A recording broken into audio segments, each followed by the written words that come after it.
Hey guys, welcome back. In this video, I will tell you how to transfer crypto from Kraken to Trezor SAFE 3. So first you need to connect your Trezor SAFE 3 to your computer and open Trezor Suite.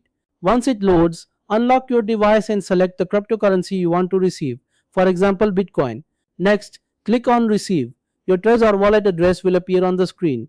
Confirm the address on your Trezor device and then click Copy Address. Now open the Kraken app or go to the Kraken website and log into your account. After logging in, go to Funding and select Withdraw. Then choose the cryptocurrency you want to send. Next, click Add Address and paste the wallet address you copied from Trezor Suite. Confirm the address and save it. After the address is added, select it as the withdrawal address and enter the amount of crypto you want to transfer. Then review the details carefully and confirm the withdrawal. Kraken may ask you to complete security verification before sending. Once confirmed, the transaction will be processed and the crypto will be sent to your Trezor SAFE 3 wallet. That's how you transfer crypto from Kraken to Trezor SAFE 3. Thanks for watching. If this helped, like and subscribe.